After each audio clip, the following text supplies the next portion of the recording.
E aí, pessoal, tudo bem com vocês? Vamos continuar nossa caminhada literária hoje, caminhando pelo modernismo. Nós já tivemos uma videoaula que falava um pouco sobre o modernismo, sobre a Semana de Arte Moderna, sobre a primeira fase do modernismo, e a nossa aula hoje, ela vai se basear na segunda fase do modernismo, na segunda geração, também conhecida como geração de 30, né? Por que a geração de 30? Porque é um período que compreende de 1930 a 1945. Podemos dizer que a geração de 30 do modernismo brasileiro é uma geração muito produtiva em obras literárias. Tanto é que, para efeitos didáticos, nós estudamos a geração de 30 na prosa e a geração de 30 na poesia. Então, hoje o nosso bate-papo vai ser sobre a segunda geração do modernismo brasileiro, a geração de 30, e as suas produções feitas em prosa, os romances desse período.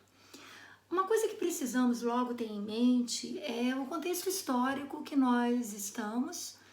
É um contexto histórico marcado por muitas mudanças econômicas e políticas, a crise de 29, estamos falando do Estado Novo, estamos falando do início da era Vargas, estamos falando da política café com leite, estamos falando de várias coisas extremamente significativas, falência, né, de fábricas, maior número de desemprego. Então nós estamos aí dentro de um contexto que acaba se tornando realmente um solo muito fértil para a produção modernista. A geração de 30, ela é um período de consolidação do modernismo. Ela não apresenta aquela postura tão radical como nós vimos na primeira fase do modernismo.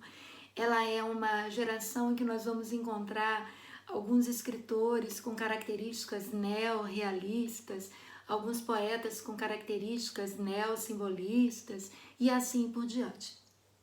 O que precisa ficar bem claro na nossa cabecinha é que a geração de 30 na prosa, ela tem como base as temáticas sociais. Ela acaba assumindo uma postura de denúncia contra os problemas como a seca, a miséria, as relações de trabalhos injustas, o coronelismo. A geração de 30 na prosa, ela é conhecida como uma geração regionalista. Agora, cuidado, gente, não é aquele regionalismo que nós vimos um pouquinho lá no romantismo, nos romances regionalistas, claro que não. Não tem esse teor sentimental, idealista das obras românticas, não. É um regionalismo voltado para a denúncia. Até porque a maioria dos representantes da prosa regionalista são nordestinos, né? Nós vamos conversar sobre pelo menos 5 deles hoje e percebemos que todos são nordestinos, exceto o Érico Veríssimo, que nós vamos bater um papo sobre ele. Eu falei a data de 1930, mas nós podemos dizer que, na verdade, a prosa regionalista ela começa mais em 1928, com a publicação de um romance bem conhecido. Pesquisem, por favor, para saberem mais detalhes, o romance A Bagaceira, né, do José Américo de Almeida. Então é um romance interessante que vai trazer muito essa questão da seca, da miséria, das condições difíceis de sobrevivência, né, dos sertanejos. Vamos começar então agora a ver um pouquinho sobre a produção literária desse período. Nós podemos começar conversando sobre um escritor conhecido como José Lins do Rego. Diríamos que quando falamos em José Lins do Rego, nós pensamos em ficção e memória. E pensamos também no ciclo da cana-de-açúcar, né? Nós temos aí um autor nordestino, paraibano, que vai ter muito contato com o engenho, né? O engenho de cana do avô vai ser criado nesse ambiente. Então, a obra do José Lins do Rego, os romances que ele escreveu, acabam se dividindo basicamente em três fases, por assim dizer. Ele inicia primeiro a literatura dele com o ciclo da cana-de-açúcar, né? Que vem muito lado dele, memorialístico. Depois ele parte para o ciclo do cangaço, do misticismo, da seca. E depois ele tem algumas obras que são independentes. O interessante é que nessa parte do ciclo que eu mencionei, do engenho, né?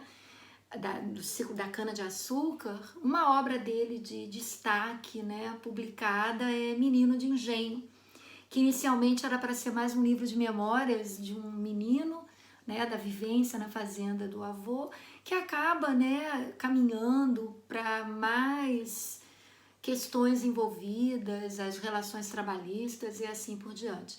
Então nós temos aí Menino de Engenho como um destaque desse ciclo da cana, e depois ele vem com outros livros como Doidinho, Banguê, Usina, todos eles aí ambientados, Fogo Morto, não podemos esquecer, né, que dá a ideia daquele engenho falido.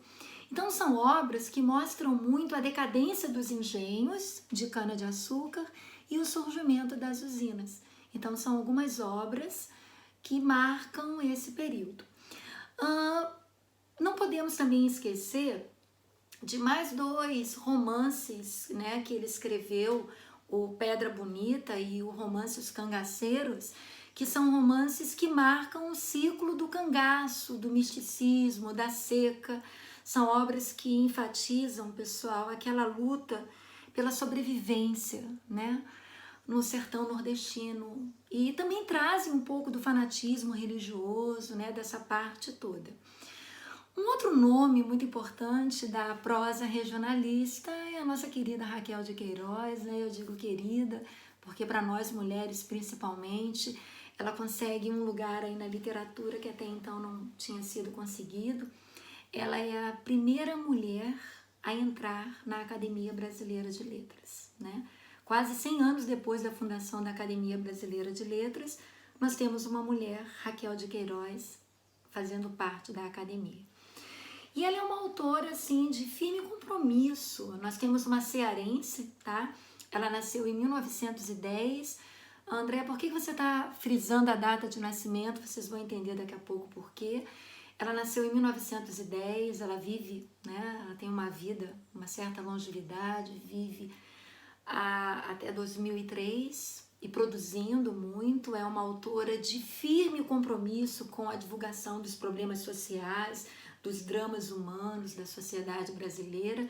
Como ela viveu muito tempo e teve uma produção contínua, é claro que ela vai acabar com o passar do tempo mudando um pouco as temáticas. Ela não vai falar o tempo todo na obra dela sobre os problemas, né, do Nordeste, que é uma característica desses prosadores regionalistas, né, falarem dos problemas nordestinos. A Raquel de Queiroz, ela também trabalhou dentro do ambiente jornalístico, na revista. Ela foi, embora ela tenha nascido no Ceará, ela vai para o Rio de Janeiro na década de 40, né, por aí, e ela vai trabalhar em revistas e em jornais, e ela não escreve só romances, ela também é uma cronista muito, né, reconhecida. Ela escreve mais de 2.000 crônicas, gente, é muita coisa, né, eu não consigo, assim, mensurar, né, como deve ser trabalhoso, né, como deve ser uma dedicação absurda, né, a tanta produção como ela. Quando nós falamos em algumas obras da Raquel de Queiroz, eu vou destacar a obra O 15, que foi publicada em 1930. Lembra que eu mencionei que a Raquel de Queiroz nasceu em 1910? Então ela tinha 20 anos de idade, publica o livro 15, que de início acharam que não era uma mulher a autora do livro, que aquilo era um pseudônimo. Por quê? Porque a ideia que se tinha de mulher fazer literatura era mais por um viés puramente sentimental. E a Raquel de Queiroz, ela consegue ter um texto conciso, ao mesmo tempo com aprofundamento bem interessante. É um romance que ele é ambientado na seca de 1915. Então Raquel tinha cerca de 5 anos quando aconteceu essa seca no Nordeste, né? Que também incluiu o Ceará. E é um romance interessante porque ele vem trazendo dois planos né, dentro do enredo. O primeiro plano são assim pequenos proprietários, né, de terras. Tem uma professora chamada Conceição, que é uma personagem muito interessante, porque ela é muito diferente, né? É uma mulher com desejo de autonomia, uma mulher instruída, uma mulher dada à leitura, né? Que mora com a sua avó, a famosa Dona Inácia, que para ela é muito difícil entender a cabeça da neta. Então tem esse plano aí, essa família de pequenos proprietários, com essa professora Conceição, muito atípica para a época dela. E no segundo plano tem uma família de retirantes com as suas dificuldades, com a fome, com a sede, né? Que é a família do Chico Bento, que vai passando, né, pela narrativa, enfrentando muitos problemas. É uma obra muito interessante e é uma obra, de uma certa forma, que tem um certo viés histórico já, embora seja ficcional, mas é uma obra que se passa dentro de um contexto de fome, né, de uma seca que de fato aconteceu. Só que Raquel de Queiroz, conforme eu disse, ela continuou publicando outras obras ao longo da sua vida literária. Vamos ver mais duas agora? Conforme eu mencionei para vocês, Raquel de Queiroz tem uma produção literária bem vasta. Vou deixar essas duas dicas de leitura para vocês. Doralina, um romance bem interessante, que tem uma protagonista que é a Dora, que é uma personagem super forte, que deixa a condição de filha de fazendeira, de uma família tradicional, e começa a experimentar uma nova vida. É muito interessante esse romance. O romance ao lado, Memorial, de Maria Moura, é muito interessante também. Ele vai estar trazendo a história de vida de uma mulher em meio ao século XIX que rompe com os preconceitos daquela sociedade da época, essencialmente patriarcal. E vou deixar vocês lerem para vocês descobrirem o resto. Vale super a pena. Vamos agora para o nosso próximo prosador regionalista, o baiano Jorge Amado, né? Com uma produção também super vasta, um dos escritores mais traduzidos, que mais teve as suas obras, né, usadas em minisséries, em novelas, em filmes e assim por diante. Então estamos falando de um baiano de Itabuna, filho de fazendeiro, de cacau, militante comunista. Eu gostaria de destacar que as obras regionalistas, não só de Jorge Amado, como desses outros que nós vimos e vamos ver ainda, são obras que têm um certo engajamento político, são obras que elas vão para um lado, sim, de postura, de militância e assim por diante. Basicamente, podemos dizer que Jorge Amado também não vai fugir, né, da linha temática desses prosadores da geração de 30. Ele abrange realmente uma temática social, ele aborda sobre a luta de classes, ele fala dos trabalhadores, né, nas lavouras. Também é uma obra que é temperada por humor e que apresenta uma liberdade textual, porque não vamos esquecer, estamos falando de modernismo, geração de 30, mas estamos falando de linguagem coloquial e de temáticas do cotidiano, né? O Jorge Amado, ele tem aquelas obras, né, da primeira fase. Daqui a pouco eu vou mostrar algumas para vocês, vou sugerir. São obras que vão estar consolidando essas características assim marcantes da fase dele partidária como escritor. E também eu vou mostrar para vocês algumas obras, né, da segunda fase dele, por assim dizer, aquela fase mais voltada para a valorização do humor, para salientar aspectos da nossa brasilidade, e é uma literatura muito interessante. Vamos ver algumas possibilidades de leitura de Jorge Amado? Agora vocês podem observar algumas capas de alguns livros de Jorge Amado. Ele tem muita coisa publicada, mas eu estou sugerindo aí algumas possibilidades de leitura.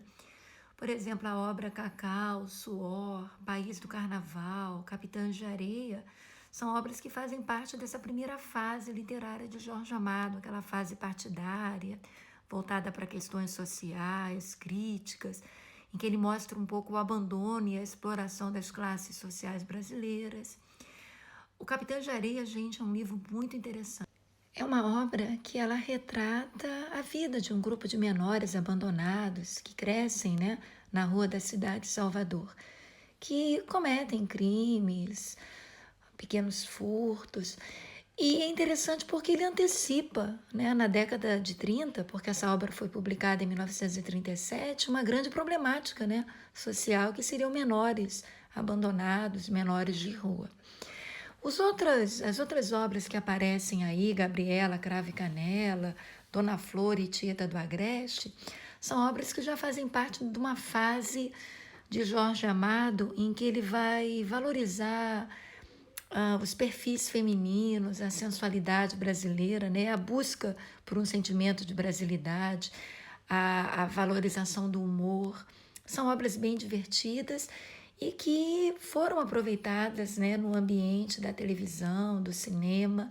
Então é isso, galera. Vale a pena conferir algumas dessas obras, ou todas, ou outras que vocês tenham interesse. Encerrando agora o nosso último autor, prosador, regionalista nordestino, vamos agora conversar um pouquinho sobre Graciliano Ramos, né, pessoal? O alagoano Graciliano Ramos, que foi romancista, cronista, contista, jornalista e até mesmo político, né? O primeiro romance dele, bem conhecido, né, pela galera aí que curte literatura, o romance Caetés, né, em 1933, é a obra, é a estreia dele aí. E ele é um autor, assim, que tem características muito peculiares, né? O Graciliano, ele é um autor da linguagem enxuta, né? Do texto mais enxuto, claro, conciso, né? Autor de algumas obras bem interessantes, entre elas podemos destacar Vidas Secas. Eu acredito que seja um romance, né? O romance mais conhecido, né? Por assim dizer, de Graciliano Ramos, né? Um romance que a gente trabalha bastante dentro do ambiente da escola. E é um romance interessante porque tem personagens ali bem conhecidos, Fabiano, assim, a Vitória, filho mais moço, filho mais velho, a cachorra-baleia, né? E Vidas Secas, para encurtar o enredo, é um romance que, na verdade, ele trata sobre a desumanização pela seca. A luta da família, de uma família de retirantes pela sobrevivência. É uma obra muito interessante, com capítulos que são meio que independentes, em que há muita presença do neorrealismo dentro dessa obra e muito a presença também da zoomorfização. Então vale a pena dar uma conferida nesse romance. E um outro romance, também conhecido, São Bernardo, que traz um retrato de um homem, na verdade, um dos protagonistas é um homem arrasado, é uma obra baseada em memórias de um fazendeiro e todo esse processo de embrutecimento, né, do ser humano. Também é uma obra bem conhecida dele.